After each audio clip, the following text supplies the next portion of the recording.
មានឃាតករ3នាក់បានធ្វើការចាក់សម្លាប់លើជនរងគ្រោះនៅក្បែរវត្តស្ទឹងមានជ័យតែម្ដងនៅវេលាម៉ោងប្រមាណជាង11យប់ត្រូវនៅថ្ងៃទី30ខែមិថុនាឆ្នាំ2025យើងនេះមានដឹងថាមានចំនួនអីទេបានរហូតឈានដល់ហឹង្សាជនដៃដល់កាន់កបិតយកមកចាក់បណ្ដាលឲ្យស្លាប់នៅក្បែរវត្តស្ទឹងមានជ័យហ្នឹងខ្ញុំដឹងកាត់អីតែដំបូងឃើញខ្ញុំដើរមកទិញឆ្នាំមួយម៉ាក់ខ្ញុំទៅឃើញគាត់ឆ្លោះគ្នានៅកន្លែងនោះគាត់អត់ដំបូងខ្ញុំចាប់អារម្មណ៍ថាបងខ្ញុំទេតែក៏លឺស្រីថាដូចបងខ្ញុំទៅដើរមកមើលទៅគាត់ឃើញគាត់ឆ្លោះគ្នាមួយណាគេហើយគាត់សម្រួលគ្នាហើយទៅពូនឹងគាត់ជិះទៅនោះបាត់នេះហ្នឹងបងខ្ញុំក៏អត់ខ្ញុំហៅចូលផ្ទះគាត់អត់ទាន់ចូលលើគាត់ថាគាត់បាត់កាបូបលុយហើយគាត់ជួយពូនឹ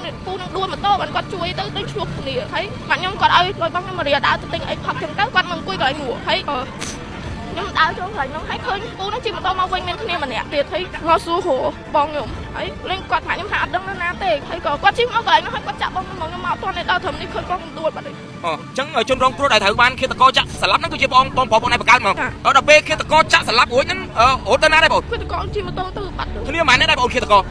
រជា2នាក់ហ្នឹងឯងដែលអ្នកមកសួរក្រោយពីបានទទួលដំណឹងនេះភ្លាមសមាជិកក៏ចូលមកដល់ទីតាំងបានសាកសួរពីបងប្អូនប្រជាពលរដ្ឋថាមានជនសង្ស័យចំនួន3នាក់ជិះម៉ូតូ PCX ពណ៌សមួយគ្រឿងក្នុងស្ថានភាពមួយស្រវឹងបានសម្ដៅមកចាក់ទៅលើជនរងគ្រោះតាមអង្គហេតុដែលសួរទៅលើឪពុករបស់ជនរងគ្រោះដែលគាត់បានផ្ដល់ថាកូនរបស់គាត់មិនមានគំនុំជាមួយអ្នកណាទេប៉ុន្តែបានតែជួយលើកម៉ូតូបុរសម្នាក់ដែលជិះម៉ូតូ PCX ខាងលើនោះក្នុងស្ថានភាពមួយដែលស្រវឹងហើយក៏មានការឆ្លោះទាស់តែងគ្នារហូតឈានបុរសខាងលើដែលជាម្ចាស់ម៉ូតូ PCX ហ្នឹងដឹកគ្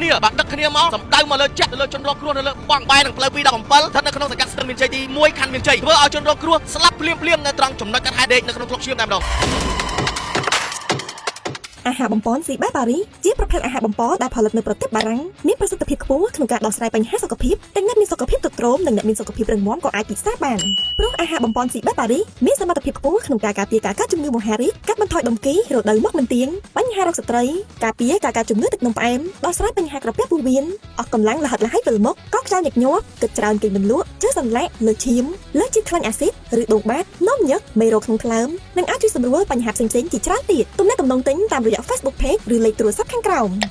ក្រុមនឹងជម្រាបសួរទៅដល់ប្រិយមិត្តទូទាំងទស្សនិកជនដែលនិយមនឹងតាមដានរកការផ្សាយរបស់អង្គភាពវិទ្យុខណៈពេលនេះខ្ញុំបាទមានសកាកំពុងតែមានវត្តមាននៅបែរនឹងវត្តស្ទឹងមានជ័យបាទគឺមានហេតុការណ៍មួយបានកើតឡើងដោយយើងទទួលបានប្រភពព័ត៌មានពីបងប្អូនប្រជាពលរដ្ឋនិងពីឪពុករបស់ជនរងគ្រោះដែលបានផ្ដល់ព័ត៌មានបឋមថាមានជនសង្ស័យឃាតករ3នាក់បានធ្វើការចាក់សម្លាប់កូនគាត់នៅក្បែរវត្តស្ទឹងមានជ័យតែម្ដងនៅវេលាម៉ោងប្រមាណជាង11យប់ត្រូវនៅថ្ងៃទី30ខែមិថុនាឆ្នាំ2025យើងនេះក្រោយពីបានទទួលដំណឹងនេះភ្លាមសមាជិកក៏ចូលមកដល់ទីតាំងបានសាកសួរពីបងប្អូនប្រជាពលរដ្ឋថាមានជនសង្ស័យចំនួន3នាក់ជិះម៉ូតូ PCX ពណ៌សមួយគ្រឿងក្នុងស្ថានភាពមួយស្រវឹងបានសម្ដៅមកចាក់ទៅលើជនរងគ្រោះតាមអង្គហេតុដែលសួរទៅលើឪពុករបស់ជនរងគ្រោះដែលគាត់បានផ្ដល់ថាកូនរបស់គាត់មិនមានគំនុំជាមួយអ្នកណាទេប៉ុន្តែបានតែជួយលើកម៉ូតូបុរសម្នាក់ដែលជិះម៉ូតូ PCX ខាងលើនោះក្នុងស្ថានភាពមួយដែលស្រវឹងហើយក៏មានការឆ្លោះទាស់តែងគ្នារហូតឈានបុរសខាងលើដែលជាម្ចាស់ម៉ូតូ PCX ហ្នឹងដឹកគ្នាមកសម្ដៅមកលើចាក់ទៅលើជនរងគ្រោះនៅលើបង់បែរនឹងផ្លូវ217ស្ថិតនៅក្នុងសង្កាត់ស្ទឹងមានជ័យទី1ខណ្ឌមានជ័យធ្វើឲ្យជនរងគ្រោះស្លាប់ភ្លាមនៅត្រង់ចំណុចកាត់ហេតុដេកនៅក្នុងក្លុកឈាមតែម្ដងមានដឹងថាមានចំនួនអីទេបានរហូតឈានដល់ហឹង្សាជនដៃដល់កាន់កបិតយកមកចាក់បណ្ដាលឲ្យស្លាប់នៅក្បែរវត្តស្ទឹងមានជ័យហ្នឹងខ្ញុំអត់ដឹងកាត់អីតែដំបូងឃើញខ្ញុំដើរមកទិញឆ្នាំមួយម៉ាក់ខ្ញុំទៅឃើញគាត់ឆ្លោះគ្នានៅកន្លែងនោះគាត់អត់ដំបូងខ្ញុំចាប់អារម្មណ៍ថាបងខ្ញុំទេតែក៏លឺស្រីថាដូចបងខ្ញុំទៅ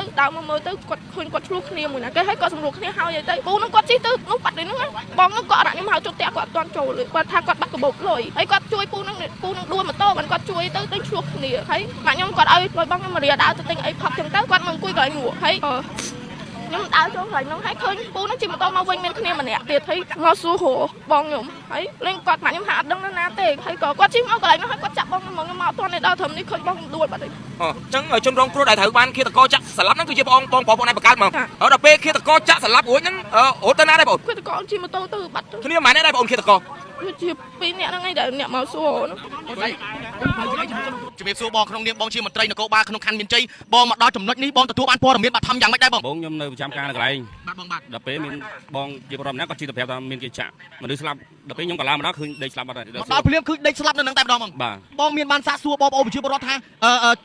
ឃាតករដែលចាក់សម្លាប់នឹងរឿងអីដែរបងមានដឹងទេអត់ទាន់ដឹងច្បាស់យើងអត់ទាន់ហ៊ានប្រាប់ច្បាស់ដោយសារយើងសួរម្នាក់គាត់ឆ្លើយចេះម្នាក់គាត់ឆ្លើយចេះអញ្ចឹងយើងអត់ទាន់ច្បាស់ព័ត៌មានបឋមគាត់ថាយើងបានទទួលបានព័ត៌មានដំបូងគាត់ថាគាត់ជា ពុកថាជនរងគ្រោះមានជនសង្ស័យ3នាក់ឬក៏ប្រហែលហ្នឹងមិនតន់ដឹងដែរជីមកសបងហើយគ្នាទៅជួយលើកទៅមិនដឹងដើម្បីក៏តបពីទៅដីក៏ម្ដងខាងបងឪពុកគាត់ហ្នឹងគាត់ប្រាប់ថាចាក់ស្លាប់ទៅម្ដង យកអីចាក់ដែរបងយកដែកឬក៏យកកាបិទមកចាក់ជនរងគ្រោះដែរបង អត់តន់ហ៊ានច្បាស់អត់តន់ហ៊ានព្រោះរងចាំខាងកសោចៃមកបណ្ឌិតបានយើងដឹងថាចាក់ដោយសារអីបងយើងអត់តន់ដឹងច្បាស់ក៏ព័ត៌មានបងយើងអត់តន់ដឹងថាគាត់ដឹងថាកាន់តែចាក់ ជនសង្ស័យមានគ្នាប្រហែលអ្នកហើយជិះម៉ូតូអីមកធ្វើសកម្មភាពចាក់ទៅលើជនរងគ្រោះហ្នឹងបង តាមសួរឪពុករបស់គាត់ឪពុកគាត់ចូលរងគ្រោះហ្នឹងគាត់ថានេះជីគ្នាប្រហែល3នាក់ជីម៉ូតូ PCX ប៉ុន្តែយើងអត់តន់ដឹងព័ត៌មានអី ឥឡូវនេះក្រោយពីភ្លាមនេះគឺសមាជិកនៃអធិការនគរបាលខណ្ឌមានជ័យគាត់ទទួលបានដំណឹងនេះភ្លាមបាទខាងអន្តរាគមន៍និងខាងមន្ត្រីជំនាញលោកបានចុះមកដល់ភ្លាមក្រោយពីទទួលបានដំណឹងថាមានករណីឃាតកម្មចាក់សម្លាប់មនុស្សយ៉ាងឆៅៗនៅក្បែរវត្តស្ទឹងមានជ័យនេះតែម្ដងឥឡូវនេះសមាជិក